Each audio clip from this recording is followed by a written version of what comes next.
Hey, it's DBJ. This is a video response to the main man, the Archeological Dig. And I'm not sure why I had never thought of that.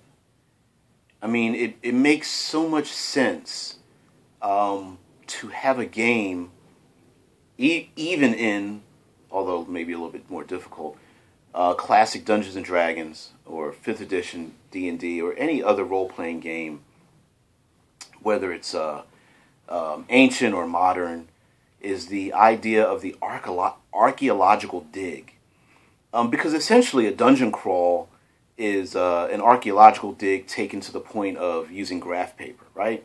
Because you had your 10-foot hallways and they were always lit, with something that no one could see unless you were using torches and all. But the idea is that you're uncovering this tomb, you are digging up something that is ancient, and it's not always clean or neat or pretty, but just the idea of, instead of just walking through a dungeon and, okay, you clear the dungeon in, a couple of hours or something, it takes months and months to uncover these ancient artifacts, and how the aftermath of that could affect the game, where instead of just 5 players going into a cave and then just walking through each room and confronting some monsters or something, but it becomes its own industry where hundreds of people show up to excavate the dirt and try to find the entrance to this cave, or to remove debris that's blocking the further going through these old tombs. And you have people selling goods who are trying to make a buck, selling shovels and selling water skins, and how the politics of the region comes involved. 2 rival kingdoms want to know, hey, why are all these people going out to this region?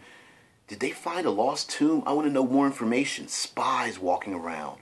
And then, of course, at night, are there cutthroats? Are there cut purses going around stealing people's stuff? Has the invading this tomb awakened a dead spirit that seems to be sucking people's souls out, and people are going mad? And it just created this whole thing. Creatures sneaking in and feeding on the people that are camped around this archaeological dig, and getting rid of the enemies that want to come in. A warlord wants to come in and take all the treasures.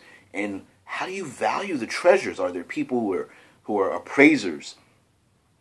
Do you pay off the appraisers to under or over inflate the prices? Maybe it's just the shady appraisers going, nah, it's only worth 10 gold pieces, and they're selling it for 150 in another city. How important are the artifacts that are brought up? Are you breaking any laws, going into someone else's country? The king wants to have, confiscate all the goods that are taken from this old place. Maybe there's a confidence artists that are saying, hey, I'm related to this dead king 10 generations removed, and everything belongs to me. And they have the support of those behind them because they are excellent con man. Just the idea that you can build a whole story around the idea of an archaeological dig as opposed to a dungeon crawl, and just breathe new life into what does it mean to dungeon crawl at all. Uncovering the lost tomb of Tutankhamun or something like that it's really great, but what are you creating out of it? It doesn't necessarily mean that you're walking from the room to room, encountering monsters that just happen to be waiting on the other side of the door, although that could happen. But you could have traps, you could have cave-ins, starvation, dust storms, floods that hamper the idea that you're going into this tomb over and over again. And the players go back and forth. Okay, you've scouted out the first 3 rooms. We have to dig our way through the wall to get to another room. Oh man, we're going to have to bring excavators in.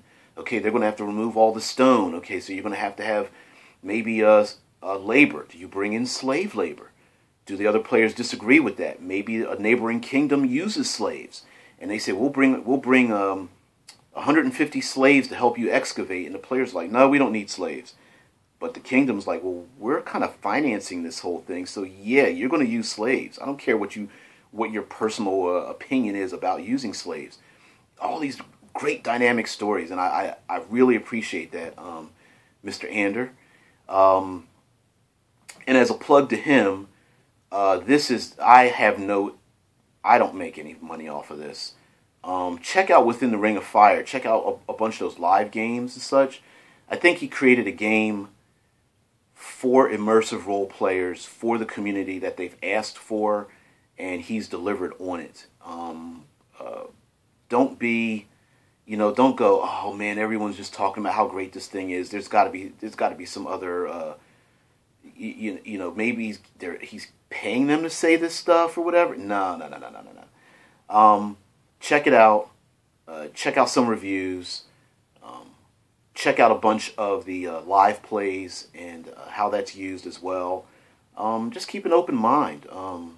There's a lot of games out there. Numenera, Fate. My mind just crashed on me now, but there's a lot of games out there that are very evocative of interpreting what role-playing really is, and I have to say that it's up there among one of the best. So check that out too. But yeah, I really appreciate the idea of the Archeological Dig. It's given me a lot of information and a lot of spawned a lot of ideas on what it means to delve into a dungeon. And so I think I'm going to use them from now on. So thanks a lot, dude. Anyway, as always, I sign off with Create, Don't Destroy. These create new ideas for dungeon crawls. Destroy the stereotype. You might want to go back to the classic dungeon crawl with the 10-foot rooms and the secret doors and the spiked pit at the bottom, and you're always poking your head with a 10-foot pole and pushing unnamed henchmen forward so that they get hit by the traps or the evil glyphs or something. But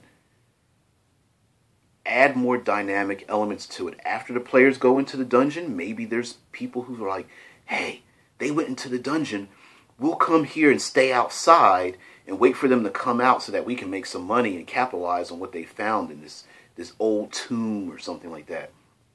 Let's create some new ideas. So anyway, DBJ, and I'm out. Thanks for watching. Thanks for listening. Thanks for supporting. I'm